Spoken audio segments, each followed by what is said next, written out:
নমস্কার বন্ধুরা, আজকে আমি তোমাদের মাঝে একটি পটলের অসাধারণ নিরামিষ রেসিপি নিয়ে হাজির হয়েছি। আমি সিন্ধু রান্নাঘর থেকে তোমাদের সবাইকে স্বাগত। যারা যেখান থেকে আমার এই ভিডিও দেখছো অবশ্যই একটি লাইক দিয়ে ভিডিওটা দেখা শুরু করো। যারা এখন পর্যন্ত আমার চ্যানেল সাবস্ক্রাইব করোনি অবশ্যই সাবস্ক্রাইব করে পাশে থেকো নতুন নতুন রেসিপি পাওয়ার জন্য। যারা সাবস্ক্রাইব করেছো থ্যাংক ইউ সো মাচ। চলো রেসিপি দেখে নিই।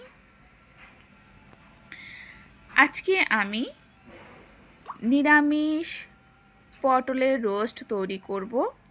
এই জন্য এখানে আমি আধা কেজির মতো পটল নিয়েছি। পটলের খোসাগুলো ভালোভাবে ছাড়িয়ে নিয়েছি। এখন আমি এই পটল সবগুলোকে কেচিয়ে নিব।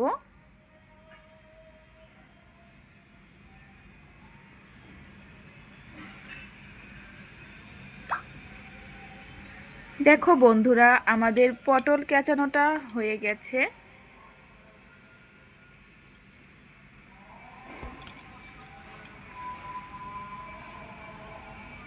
এবার আমি কড়াই গরম করে পরিমাণ মতো তেল দিব।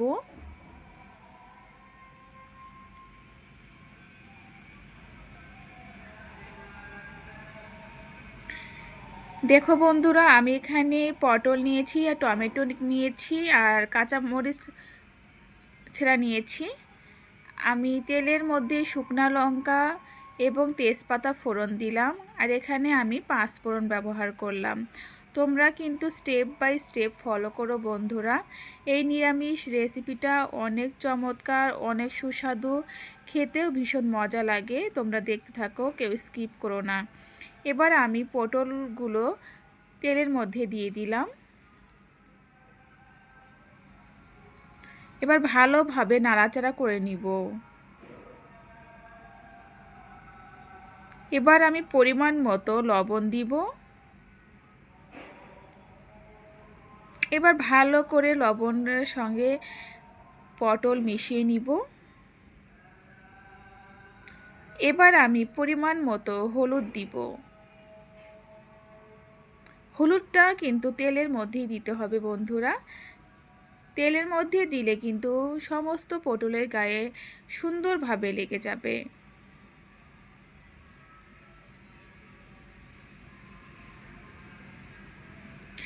পটলটা ভালোভাবে ভাজতে হবে, একদম কমও না একদম বেশিও না। দেখো বন্ধুরা, আমার পটল ভাজা মোটামুটি হয়ে গেছে।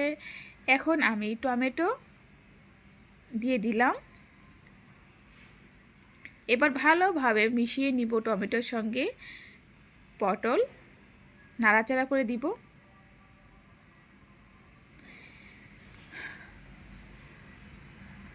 লবণ দেওয়ার কারণে দেখো বন্ধুরা অনেকটাই জল বের হয়েছে, আর এখানে আমি সামান্য পরিমাণ জল অ্যাডও করেছি। এখন ঢেকে দিয়েছি, 1 মিনিটের জন্য ঢেকে দিয়েছিলাম। তোমরা চাইলে টমেটো কিন্তু পেস্ট করে দিতে পারো। আমার কাছে টমেটো এভাবে দিলেই রোস্টটা বেশি মজা লাগে, তাই আমি দিয়েছি। তোমরা তোমাদের ইচ্ছা মতো দিতে পারো। এখানে আমি একটা মশলা করে নিয়েছি। এখানে বাদাম বাটা, জিরা গুঁড়ো, ধনের গুঁড়ো, গরম মশলার গুঁড়ো, বাদাম, কাজু বাদাম, পেস্তা বাদাম, সব ধরনের বাদামই এখানে আছে বন্ধুরা। রোস্ট করতে যে মশলাগুলো প্রয়োজন সব মশলাগুলো কিন্তু আছে। এবার আমি সুন্দর ভালোভাবে কষিয়ে নিব। পটল কিন্তু সিদ্ধ হয়ে গেছে।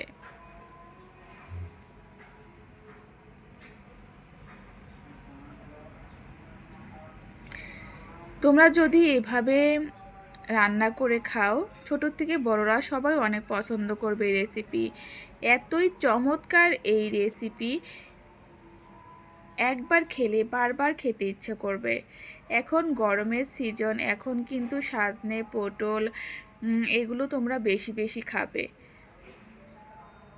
যারা পটল পছন্দ করো না তারা কিন্তু এভাবে পটল রান্না করে খেলে কিন্তু মুখে লেগে থাকবে। এখানে আমি লিকুইড দুধ ব্যবহার করেছি।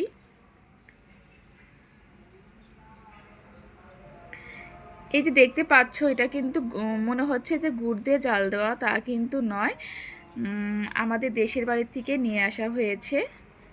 আর তোমরা তো জানো যে দেশি গায়ের দুধের মজা কতটা, ভীষণ মজা। দেখতে পাচ্ছ বন্ধুরা, কালারটা কত সুন্দর হয়েছে।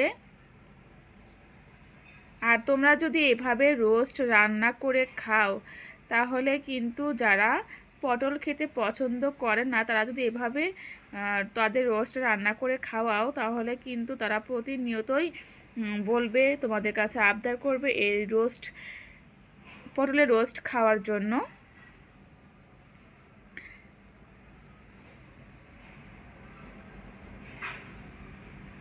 দেখতে পাচ্ছ বন্ধুরা, রেডি হয়ে গেল আমার পটল রোস্ট রেসিপি।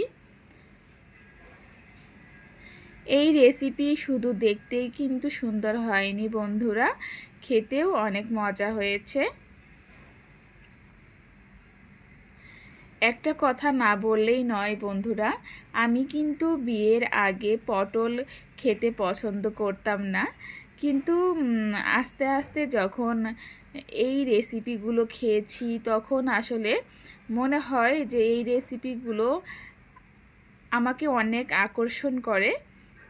আমার খেতে ভীষণ ভালো লাগে এই রেসিপিটি, তাই আমি ভাবলাম যে এই রেসিপি তোমাদের মাঝে আমি শেয়ার করি, যাতে অনেকেই আছে যারা পটল খেতে পছন্দ করে না, তাদের যদি এভাবে রান্না করে খাওয়াও, তারা কিন্তু পটল বাসায় নিজেরাই তৈরি করে খেতে চাইবে।